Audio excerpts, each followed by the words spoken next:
Hello friends, welcome back to police वाला classes. और आज हम इकोनॉमिक्स पढ़ रहे थे।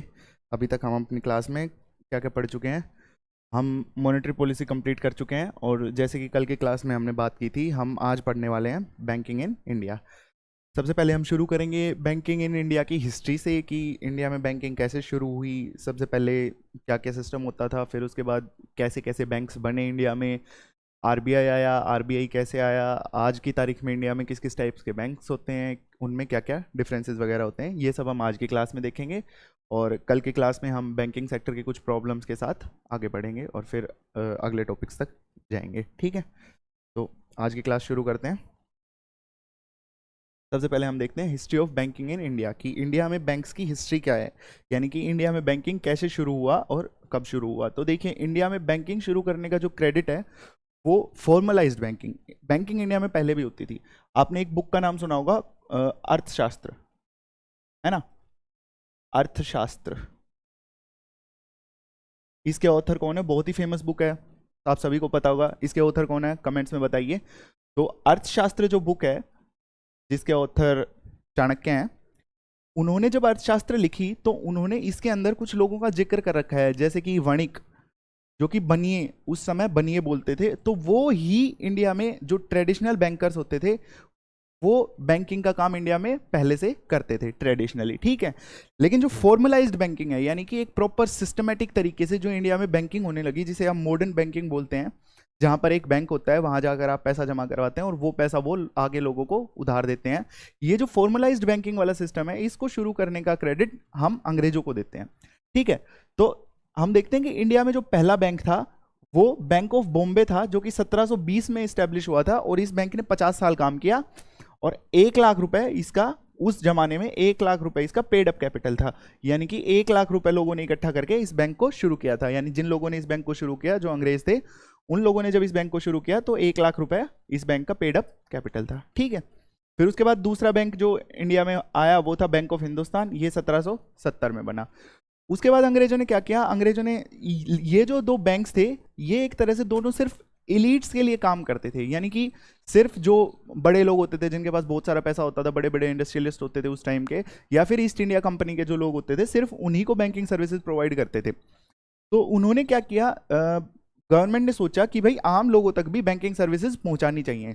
तो आम लोगों तक बैंकिंग सर्विसेज पहुंचाने के लिए उस टाइम की ब्रिटिश गवर्नमेंट ने 3 प्रेसिडेंसी बैंक शुरू किए। तो उस टाइम पे जैसे कि हमें पता है कि इंडिया में इनिशियली 3 प्रेसिडेंसीज होती थी, पहली बॉम्बे, मद्रास और कलकत्ता। ठीक है, तो इन्हीं तीनों प्रेसिडेंसीज में गवर्नमेंट ने एक एक बैंक एस्टेब्लिश किया। तो पहला बैंक जो एस्टेब्लिश हुआ था वो था बैंक ऑफ कलकत्ता, जो कि 1807 में एस्टेब्लिश हुआ। उसके बाद बैंक ऑफ बॉम्बे, जो कि 1840 में एस्टेब्लिश हुआ, और उसके बाद बैंक ऑफ मद्रास, जो कि 1843 में एस्टेब्लिश हुआ।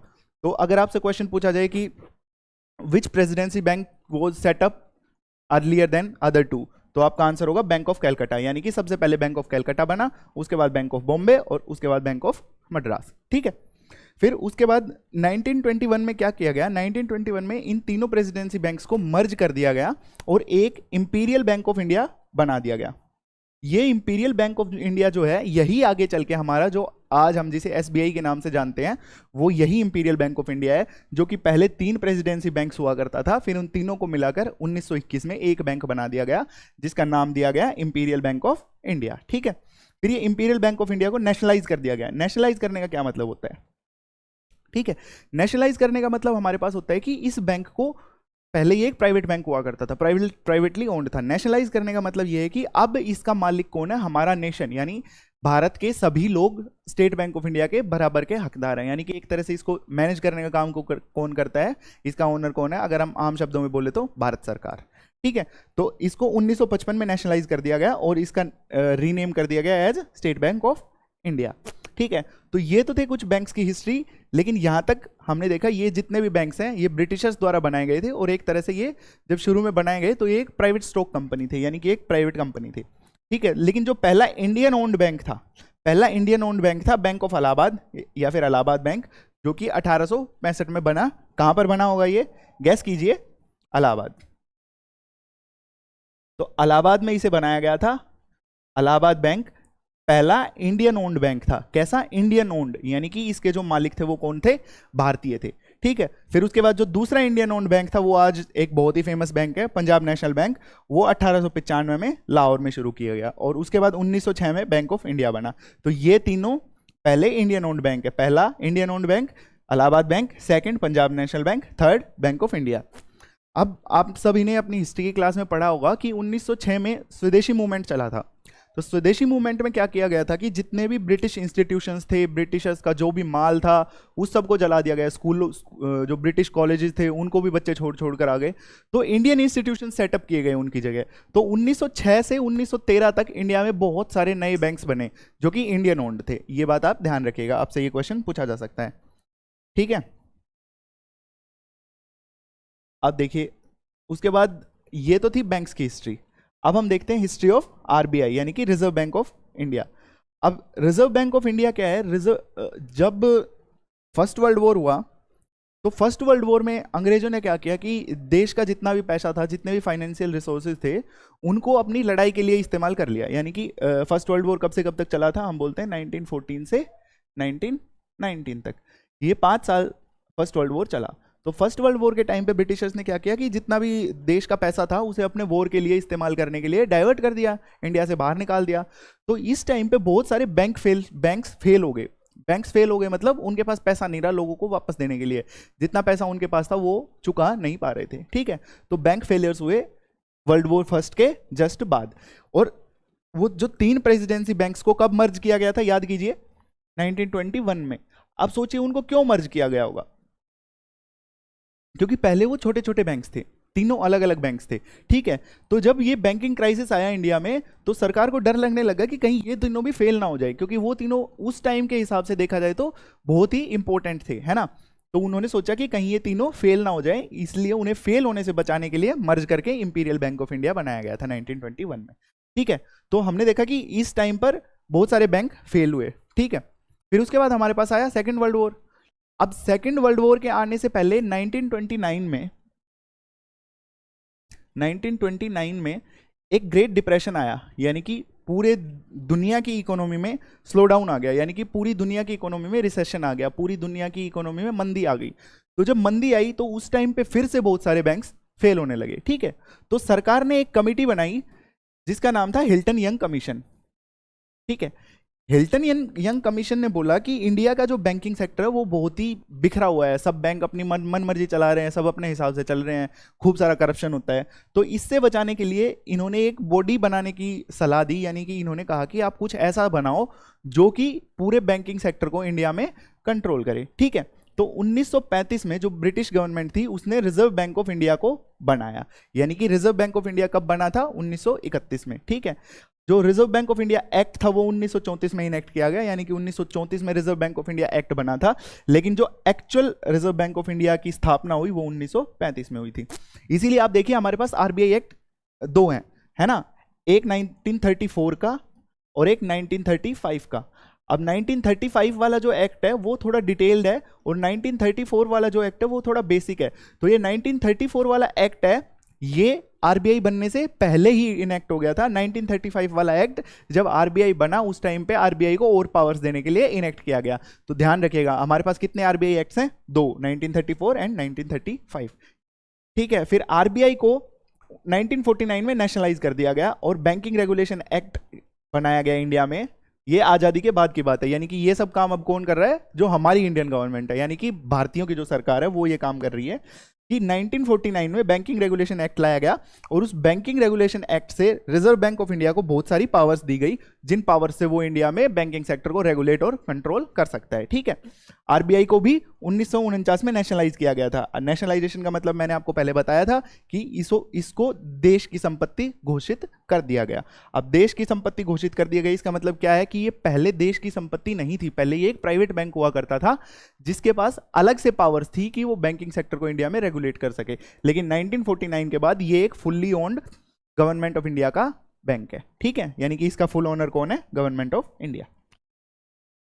अब देखिए बैंक नेशनलाइजेशन और न्यू टाइप्स ऑफ बैंक्स, यानी कि बैंक नेशनलाइजेशन इंडिया में कब कब हुआ, क्या क्या हुआ उसमें, और नए तरह के बैंक्स इंडिया में कौन कौन से आए।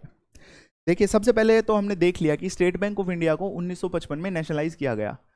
अब बैंक नेशनलाइज करने का रीजन क्या है, क्यों नेशनलाइज किया गया, ये सवाल आप सोचिए। देखिए जो बैंक है वो अपने प्रॉफिट के लिए काम करता है, कोई भी प्राइवेट कंपनी होती है वो सिर्फ अपने प्रॉफिट के लिए काम करती है, और बैंक्स भी अपने प्रॉफिट के लिए ही काम करते हैं, ठीक है। लेकिन उस टाइम पे 1955 की सिचुएशन सोचिए, जब इंडिया में इतनी गरीबी थी और आम लोगों को खाने तक के भी पैसे नहीं थे, आम लोगों तक बैंकिंग सर्विसेज पहुंच ही नहीं रही थी। यानी कि जो एक गांव में रहने वाला इंसान है उसको कभी पता ही नहीं होगा कि बैंक क्या होता है। तो अब किसी प्राइवेट कंपनी को तो गवर्नमेंट ऑफ इंडिया बोल नहीं सकती कि भाई आप गांव में जाके अपनी ब्रांच खोलो, आप गांव गांव में गरीब लोगों को अपनी बैंकिंग सर्विसेज प्रोवाइड करो, आप किसानों को लोन दो ताकि वो हल खरीद पाए, वो खाद बीज खरीद पाए, आप किसानों को लोन दो। तो ये चीज़ गवर्नमेंट ऑफ इंडिया किसी प्राइवेट एंटिटी को नहीं बोल सकती, ठीक है। तो इसके लिए उसने क्या किया, उस टाइम जो देश का सबसे बड़ा बैंक था जो कि स्टेट बैंक ऑफ इंडिया था 1955 में, उसको नेशनलाइज कर दिया, यानी कि उसको अपने अंडर में ले लिया। अब उसको जब उसने अपने अंडर में ले लिया तो अब वो उसे हर जगह पर ब्रांचेस खोलने के लिए डायरेक्ट कर सकती है, और जैसे वो चाहे वैसे काम करने के लिए डायरेक्ट कर सकती है, ठीक है। लेकिन क्या हुआ कि स्टेट बैंक ऑफ इंडिया सिर्फ इकलौता बैंक था, एक ही हो गया, ठीक है। तो उससे काम चल नहीं पाया, यानी कि जो फाइनेंशियल इंक्लूजन एक्सपेक्ट कर रही थी गवर्नमेंट वो मिल नहीं पाया, ठीक है। तो इसलिए गवर्नमेंट ऑफ इंडिया ने बाद में 2 बार और बैंकों को नेशनलाइज किया। फर्स्ट वेव थी 1969 में, यानी कि अगर कोई आपसे पूछा जाए कि बैंक्स को इंडिया में कितनी बार नेशनलाइज किया गया, तो वैसे तो 3 बार किया गया, लेकिन कमर्शियल बैंक्स का नेशनलाइजेशन अगर आपसे पूछा जाए तो आप 2 बार बताएंगे। एक बार 1969 में हुआ जब 14 कमर्शियल बैंक्स को नेशनलाइज किया गया, और दूसरी बार 1980 में हुआ जब 6 कमर्शियल बैंक्स को और नेशनलाइज किया गया। यानी कि आप इसके बाद अगर देखें तो इंडिया में टोटल कितने नेशनलाइज्ड बैंक्स हो जाएंगे, नेशनलाइज्ड कमर्शियल बैंक्स 14 + 6 20, और एक एसबीआई जिसको 1955 में ही नेशनलाइज कर दिया गया था। यानी कि 1980 में 2 वेव बैंक नेशनलाइजेशन के बाद इंडिया में 21 नेशनलाइज्ड कमर्शियल बैंक्स थे, यानी कि 21 गवर्नमेंट ओन्ड बैंक्स थे इंडिया में, ठीक है। फिर उसके बाद इनसे भी काम नहीं चला, यानी कि ये तो कमर्शियल बैंक्स थे। आप इंडिया की पॉपुलेशन सोचिए, इंडिया का साइज सोचिए, तो इनसे भी काम जब नहीं चला तो सरकार ने सोचा कि किसानों की हेल्प करने के लिए कुछ ऐसा इंस्टीट्यूशन बनाया जाए जो कि सिर्फ किसानों के लिए ही काम करे, जो कि सिर्फ रूरल एरियाज यानी कि गांव के एरियाज में ही काम करे। तो इसके लिए 1975 में रीजनल रूरल बैंक्स यानी कि क्षेत्रीय ग्रामीण बैंकों की स्थापना की गई।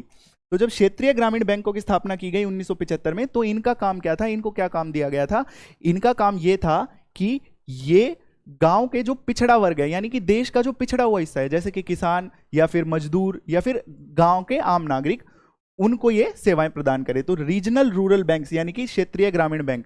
अगर कोई आपसे पूछ ले कि क्या किसी क्षेत्रीय ग्रामीण बैंक की शाखा शहर में हो सकती है, तो नहीं होती है, क्योंकि ये सिर्फ गांवों को बैंकिंग सर्विसेज प्रोवाइड करने के लिए कब बनाए गए थे, 1975 में, 1975 में, ध्यान रखिएगा, ठीक है।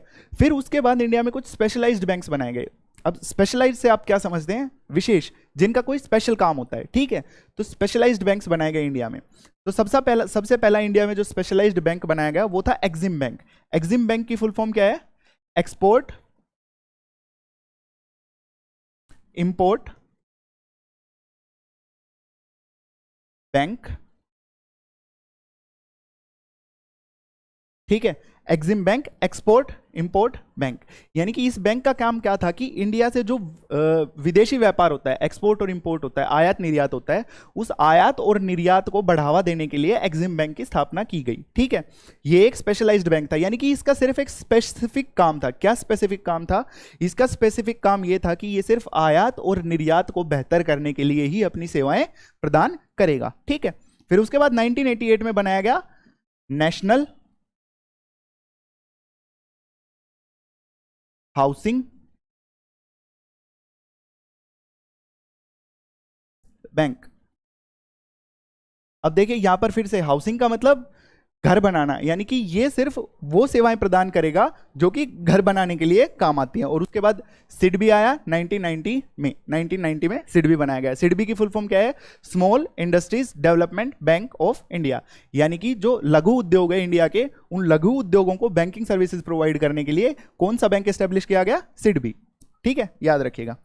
फिर उसके बाद 1991 में क्या हुआ कि हमारे देश में फाइनेंशियल क्राइसिस आ गया। फाइनेंशियल क्राइसिस आने का मतलब क्या है कि हमारे देश के पास जो फॉरेन एक्सचेंज था वो बहुत ही कम रह गया, ठीक है। तो इसका मतलब कहीं ना कहीं तो गड़बड़ हुई थी। तो उन सभी फाइनेंशियल समस्याओं को सुलझाने के लिए और बैंकिंग सेक्टर को इंडिया में बेहतर करने के लिए गवर्नमेंट ऑफ इंडिया ने एक हाई पावर्ड कमेटी बनाई। उस कमेटी का नाम क्या है? नरसिम्हम कमेटी। ये बहुत ही इंपॉर्टेंट है। नरसिम्हम कमेटी इंडिया में 2 बार बनी, पहला 1991 में, उसके बाद 1998 में दोबारा जाके इन्हीं एम नरसिम्हम की अध्यक्षता में एक और कमेटी बनाई जाएगी जिसको हम नरसिम्हम 2 बोलते हैं। ये कमिटीज हम अगली क्लास में और ज्यादा डिटेल में पढ़ेंगे। अभी के लिए आप बस ये देखिए कि नरसिम्हम कमेटी 1991 में बनी थी और इन्होंने क्या कहा कि इंडिया में जो बैंकिंग सेक्टर है उसमें प्राइवेट बैंक्स की एंट्री भी अलाउड होनी चाहिए। हमने देखा कि बैंक नेशनलाइजेशन हुए 1980 में, जब दोबारा बैंक नेशनलाइजेशन हुआ तो दोबारा बैंक नेशनलाइजेशन होने के बाद इंडिया में सिर्फ 21 गवर्नमेंट ओन्ड बैंक्स ही थे, प्राइवेट बैंक्स इंडिया में अलाउड नहीं थे उस टाइम पे। ठीक है, तो नरसिम्हम कमेटी ने कहा कि भाई जो प्राइवेट बैंक्स हैं उनको बैंकिंग सेक्टर में आने की इजाजत मिल जाएगी।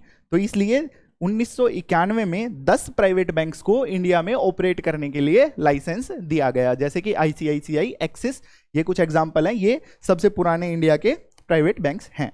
ठीक है, फिर 1951 में एक और कमेटी बनी, 2015 में एक और कमेटी बनी जिस कमेटी का नाम है नचिकेत मोर कमेटी। अब नचिकेत मोर कमेटी किस लिए बनाई गई? नचिकेत मोर कमेटी बनाई गई कि भाई रिजर्व बैंक ऑफ इंडिया ने सोचा कि अभी भी लोगों को, जो छोटा उद्योगपति है, यानी कि जो एक छोटा व्यापार कर रहा है, लघु उद्योग लगा रहा है, या फिर कोई गांव की गृहिणी है, घर की कोई घरेलू महिला है जिसको कोई छोटा मोटा बिजनेस शुरू करना है, तो उसके लिए लोन लेना आज भी मुश्किल है। तो लघु उद्योगों और छोटे घरेलू लोगों के सहायता के लिए रिजर्व बैंक ऑफ इंडिया ने सोचा कि कुछ ऐसे बैंक्स बनाए जाएं जो कि छोटी छोटी सेविंग्स को मैनेज करके छोटे छोटे लोन्स आम आदमी को दे सकें। तो यही काम करने के लिए, इसी चीज को स्टडी करने के लिए एक नचिकेत मोर कमेटी बनाई गई थी 2015 में। नचिकेत मोर कमेटी ने क्या बताया? नचिकेत मोर कमेटी ने रिकमेंड किया कि डिफरेंशिएटेड बैंक्स इंडिया में होने चाहिए। अब ये डिफरेंशिएटेड बैंक्स क्या होते हैं, ये हम 2 स्लाइड बाद देखेंगे, बहुत डिटेल में देखेंगे, घबराइए मत। अभी के लिए आप बस ये याद रखिए कि जो डिफरेंशिएटेड बैंक्स हैं उनको बनाने की रिकमेंडेशन किस कमेटी ने दी थी? नचिकेत मोर कमेटी ने। और नचिकेत मोर कमेटी कब आई थी? 2015 में। ठीक है, आगे चलते हैं। तो अब देखते हैं हम बैंकों का क्लासिफिकेशन। ठीक है, अब ये क्लासिफिकेशन किस बेसिस पे है? सॉरी, ये जो बैंकों का क्लासिफिकेशन है ये किस बेसिस में है? उनके फंक्शन के बेसिस पे। ठीक है, तो हमारे पास सबसे पहला है कमर्शियल बैंक। तो कमर्शियल बैंक क्या होता है? कमर्शियल बैंक वो बैंक्स होते हैं जो कि डिपॉजिट एक्सेप्ट करते हैं, यानी कि जमा लेते हैं, और grant short term loans and advances to their customers, यानी कि अपने कस्टमर्स को लोन और एडवांसेस देते हैं, यानी कि उधार देते हैं।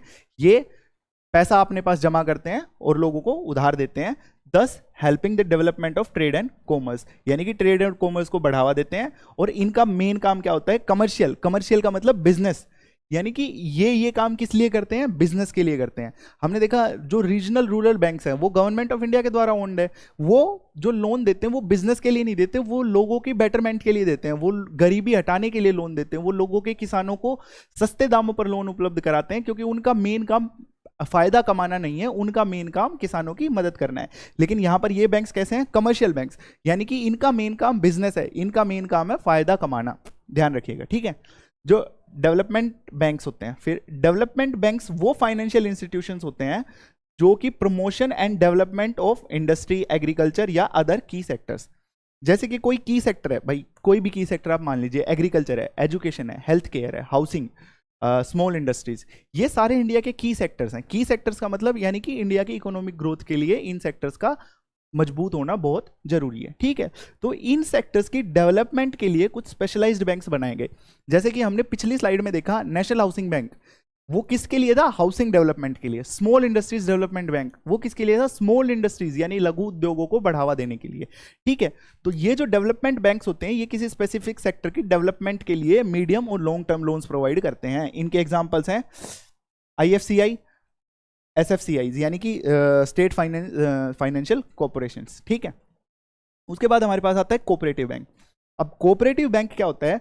कोऑपरेटिव बैंक एक फाइनेंशियल एंटिटी होता है which belongs to its members, यानी कि आपने कोऑपरेटिव सोसाइटी का नाम सुना होगा, जैसे कि अमूल एक कोऑपरेटिव सोसाइटी है। तो आपने कभी सोचा कि कोऑपरेटिव क्यों बोलते हैं इसको?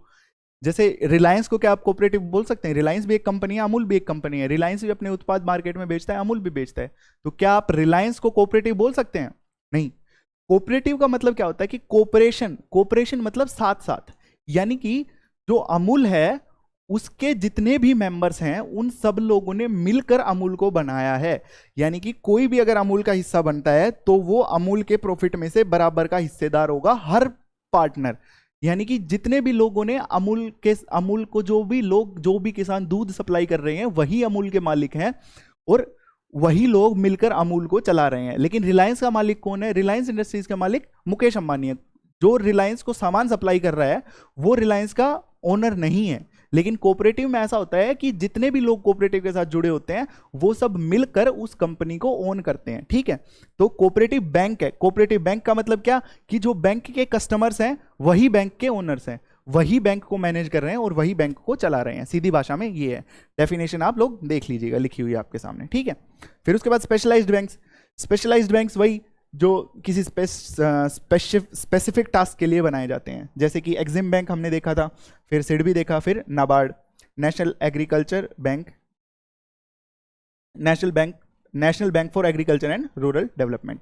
ठीक है, फिर उसके बाद हमारे पास है डिफरेंशिएटेड बैंक्स।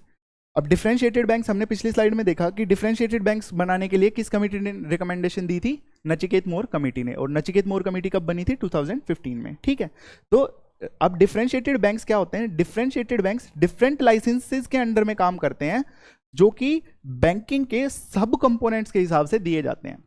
देखिए, एक जो फुल फ्लेज्ड बैंक है, डिफरेंशिएटेड बैंक को आप एक बार भूल जाइए, आप एक बार फुल फ्लेज्ड बैंक के बारे में सोचिए। जो फुल फ्लेज्ड बैंक होता है वो क्या क्या काम करता है? वो टाइम डिपॉजिट लेता है, डिमांड डिपॉजिट लेता है और फिर लोन देता है। ठीक है, यानी कि उस बैंक के 3 तरह के लाइसेंस हो गए। उसको टाइम डिपॉजिट रखने का लाइसेंस है, उसको डिमांड डिपॉजिट रखने का लाइसेंस है और उसके पास उधार देने का भी लाइसेंस है। ठीक है, लेकिन जो डिफरेंशिएटेड बैंक्स होते हैं उनमें से उनको इन 3 में से कोई स्पेसिफिक लाइसेंस ही दिया जाता है। इन तीनों में से 2 भी दिए जा सकते हैं, तीनों भी दिए जा सकते हैं या फिर एक भी दिया जा सकता है। तो वो डिफरेंशिएटेड इसलिए हैं कि उनके तीनों डिफरेंट कामों के लिए डिफरेंट लाइसेंस इशू किए गए हैं। और ये किसके रिकमेंडेशन पे हुआ था? नचिकेत मोर कमेटी। नचिकेत मोर कमेटी कब बनी थी? 2015 में। ठीक है, अब आगे चलते हैं, इन सब के बारे में थोड़ा और डिटेल में देखते हैं। अब देखिए, जब हम आगे पढ़ेंगे तो हम पढ़ेंगे कि हमारे पास कुछ शेड्यूल्ड बैंक्स होते हैं और कुछ नॉन शेड्यूल्ड बैंक्स होते हैं। तो इनमें क्या डिफरेंस होता है? बहुत कंफ्यूजन होता है लोगों की कि जब बोला जाता है कि scheduled bank, scheduled commercial bank. Scheduled commercial bank का मतलब क्या होता है? तो ये सब कुछ नहीं है। जो आरबीआई एक्ट हमारा 1934 का है, उस 1934 के आरबीआई एक्ट में एक शेड्यूल 2 है। ठीक है, उस शेड्यूल 2 के अंदर कुछ बैंकों के नाम लिखे हुए हैं, एक लिस्ट है, और उस शेड्यूल 2 में नाम लिखवाने के लिए कुछ क्राइटेरियाज होते हैं। ठीक है, तो वो क्राइटेरियाज जो भी बैंक फुलफिल करता है उसका नाम reserve Bank of India act के 2nd शेड्यूल में लिख दिया जाता है। ठीक है, यानी कि शेड्यूल्ड बैंक्स वो बैंक्स होते हैं जिनका नाम रिजर्व बैंक ऑफ इंडिया 1934 के 2nd शेड्यूल में लिखा गया है। ठीक है, अब इसके अंदर कुछ रिक्वायरमेंट्स होती हैं, मिनिमम पेड अप कैपिटल और अदर नॉर्म्स वगैरह होते हैं, आरबीआई के गाइडलाइंस होते हैं जो इनको फॉलो करने पड़ते हैं। ठीक है, लेकिन जो नॉन शेड्यूल्ड बैंक्स हैं उनके ऊपर इतनी ज़्यादा रेस्ट्रिक्शंस नहीं होती, क्योंकि ये बहुत छोटे छोटे होते हैं, बहुत लिमिटेड एरिया को सर्व करते हैं, तो इनकी इंपॉर्टेंस उतनी ज़्यादा नहीं है। इनको अपना काम खुद से मैनेज करने के लिए छोड़ दिया जाता है। हाँ, इन पर भी कुछ गाइडलाइंस लागू होती हैं, लेकिन इनके ऊपर इतनी स्ट्रिक्टनेस नहीं होती। बस इतना समझ लीजिए, जो शेड्यूल्ड बैंक्स हैं उनके ऊपर रिजर्व बैंक ऑफ इंडिया की पूरे टाइम नजर रहती है, क्योंकि अगर कोई भी शेड्यूल्ड बैंक अगर फेल हो जाता है, एक्चुअली शेड्यूल्ड बैंक उन्हीं बैंकों को रखा जाता है जो थोड़े साइज में बड़े होते हैं। तो अगर शेड्यूल्ड बैंक फेल होता है तो इसका मतलब क्या है कि पूरी इकोनॉमी पर उसका इफेक्ट पड़ने का चांस है। इसलिए शेड्यूल्ड बैंक्स के ऊपर reserve Bank of India extra scrutiny रखता है। ठीक है, अब शेड्यूल्ड बैंक्स को कुछ फायदे भी दिए जाते हैं, जैसे कि ये रिजर्व बैंक ऑफ इंडिया से बोरो कर सकता है। जब इसके पास पैसे की कमी है तो ये रिजर्व बैंक ऑफ इंडिया से उधार ले सकता है। लेकिन जो नॉन शेड्यूल्ड बैंक है वो रिजर्व बैंक ऑफ इंडिया से उधार नहीं ले सकता। ठीक है, इनके पास जो सीआरआर है, हमने अभी तक जो मॉनेटरी पॉलिसी जब हम पढ़ रहे थे तो हमने सीआरआर पढ़ा, और हमने क्या पढ़ा कि जो वो कैश होता है सीआरआर का, वो रिजर्व बैंक ऑफ इंडिया के पास जमा रखना होता है, लेकिन वो सिर्फ शेड्यूल्ड बैंक्स के लिए होता है। ये बात याद रखिएगा, जो नॉन शेड्यूल्ड बैंक्स हैं उनको सीआरआर अपने ही पास रखना होता है, उनको रखना होता है, ऐसा नहीं है कि वो रखें ही ना, उनको वो सीआरआर, लेकिन जमा कहाँ करना होता है? वो उनको रोज जाके आरबीआई के ऑफिस में जमा नहीं कराना होता, वो अपने पास खुद के वॉलेट में, खुद के क्या बोलते हैं उसको, दराज में रख सकते हैं। ठीक है, इसके examples SBI, HDFC, ICI, axis, और इसके examples capital local area bank, local area bank है, छोटा बैंक है, ठीक है। जो भी जितने भी लोकल एरिया बैंक्स होते हैं वो जनरली नॉन शेड्यूल्ड बैंक्स होते हैं। कुछ लोकल एरिया बैंक जो आगे चल के बहुत बड़े हो गए, जैसे कि Punjab and Maharashtra cooperative bank, वो जो जब वो बड़े हो जाते हैं तो उनको शेड्यूल्ड बैंक की कैटेगरी में डाल दिया जाता है, ठीक है। फिर ये एलिजिबल होते हैं debts and loans bank rate पर आरबीआई से लेने के लिए। हमने मॉनेटरी पॉलिसी पढ़ा तो हमने बैंक रेट पढ़ रहे थे। बैंक रेट में हमने क्या देखा था कि बैंक रेट पर रिजर्व बैंक ऑफ इंडिया बैंकों को लोन देता है।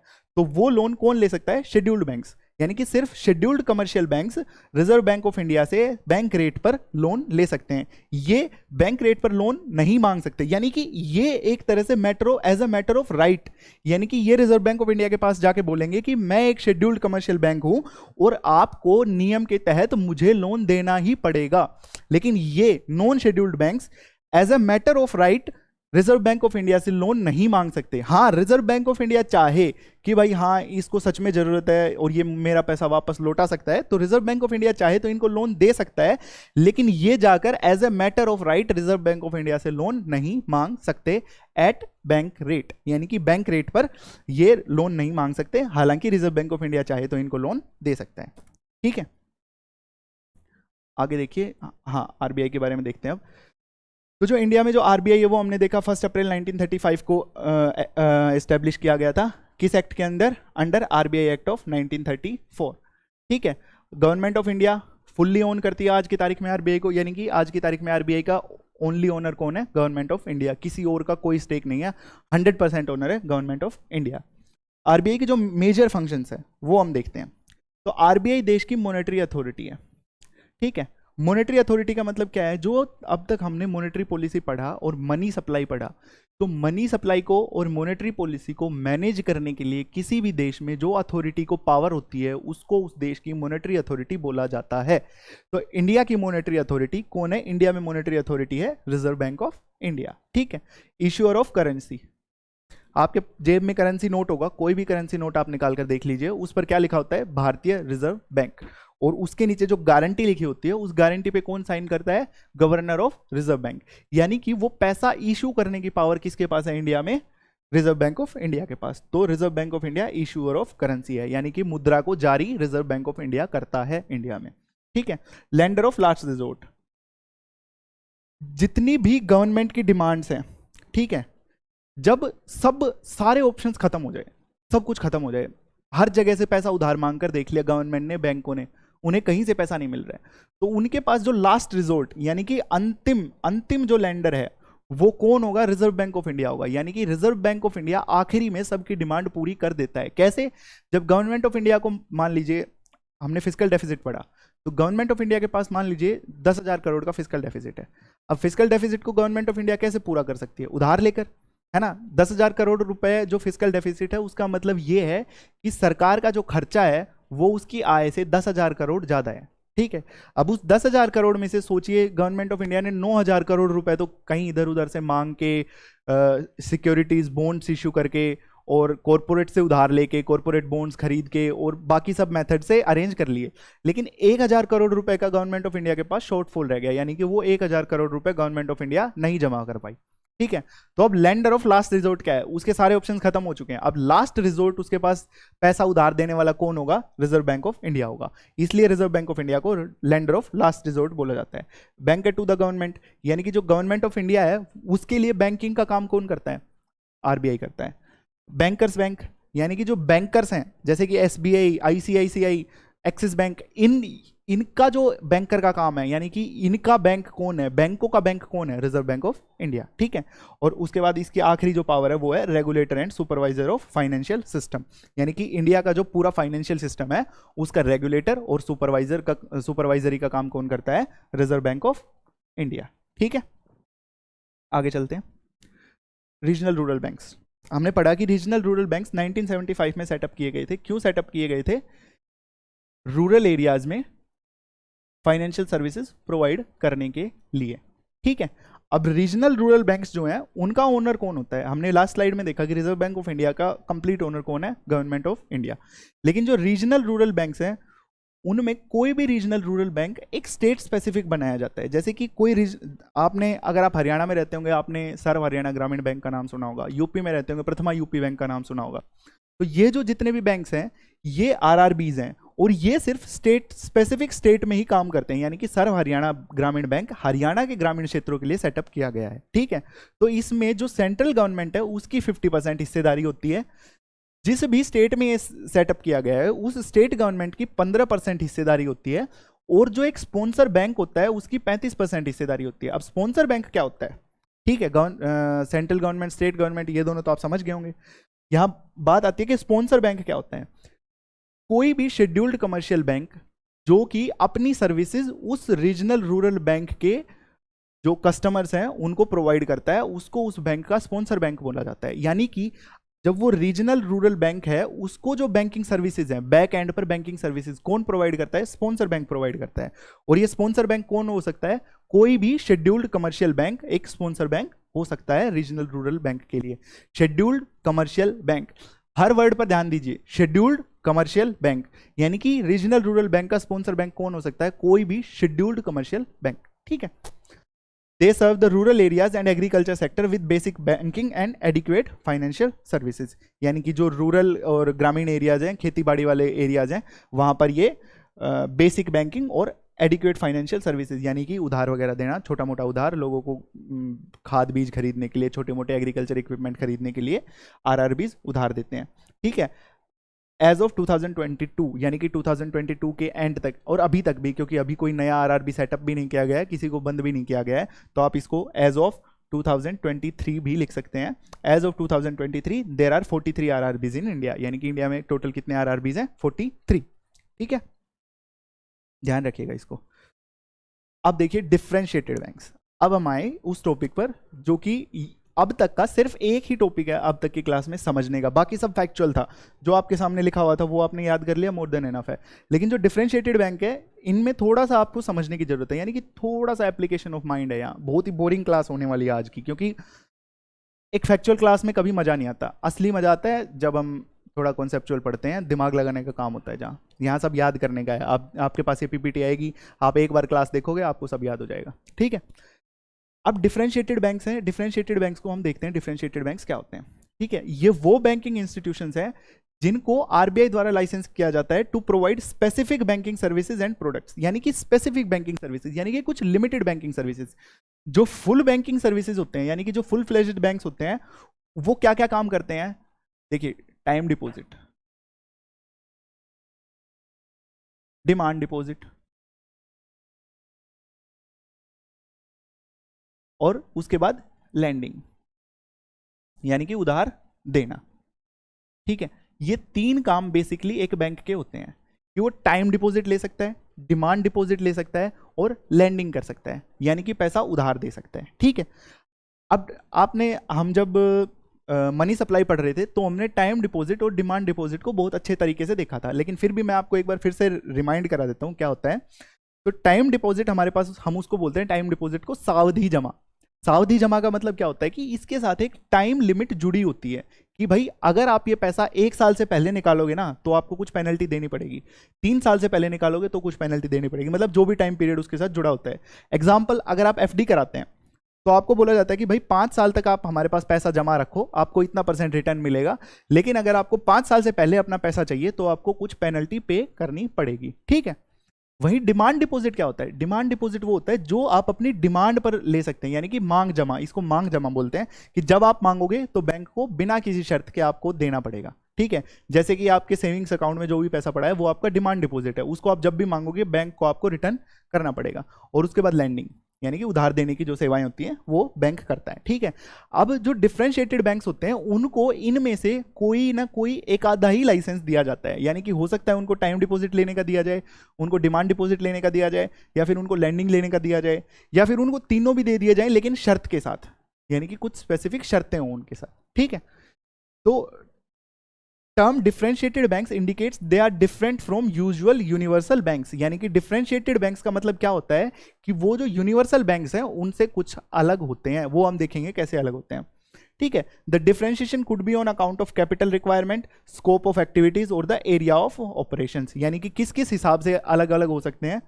कैपिटल रिक्वायरमेंट, हर बैंक को चलाने के लिए कुछ कैपिटल रिक्वायरमेंट होती है, यानी कि अगर आपको कोई बैंक शुरू करना है तो सरकार रिजर्व बैंक ऑफ इंडिया की कुछ शर्तें हैं कि भाई आपके पास इतना पैसा होना चाहिए, उसके बाद आप बैंक शुरू कर सकते हैं, ठीक है। दूसरा है scope of activities. Scope of activities हमने देखा कि 3 एक्टिविटीज होती हैं बेसिकली बैंक की, और इन तीनों में से कौन कौन सी एक्टिविटीज वो बैंक कर सकता है, ये उसका स्कोप ऑफ एक्टिविटीज होता है। तो स्कोप ऑफ एक्टिविटीज के हिसाब से वो जो यूजुअल यूनिवर्सल बैंक्स हैं उनसे अलग हो सकते हैं, ठीक है।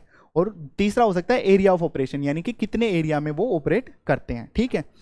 Differentiated bank licensing was launched by RBI in 2015 में लॉन्च की गई थी, किसके रिकमेंडेशन पर, नचिकेत मोर कमेटी की रिकमेंडेशन पर। और जो डिफरेंशिएटेड बैंक्स होते हैं वो 2 टाइप के होते हैं।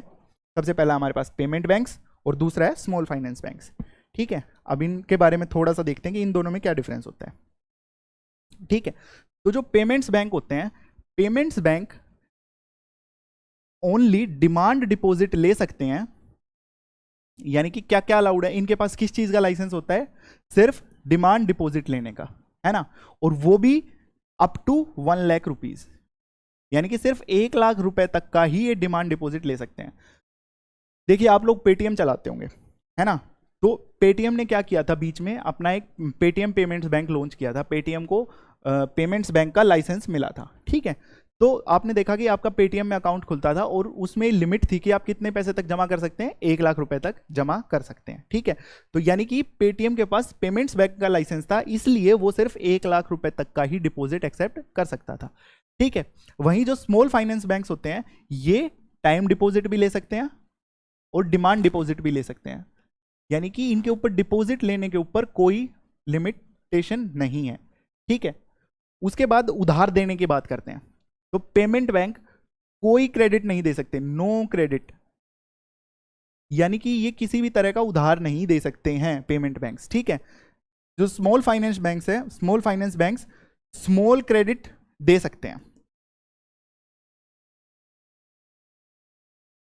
स्मॉल फाइनेंस बैंक्स जो हैं वो स्मॉल क्रेडिट दे सकते हैं, ठीक है। हो गया, यहां तक समझ गए। अब स्मॉल फाइनेंस बैंक्स के कुछ एग्जांपल देख लीजिए। एयरटेल स्मॉल फाइनेंस बैंक देखा होगा आपने, सॉरी एयरटेल का तो पेमेंट्स बैंक है ना।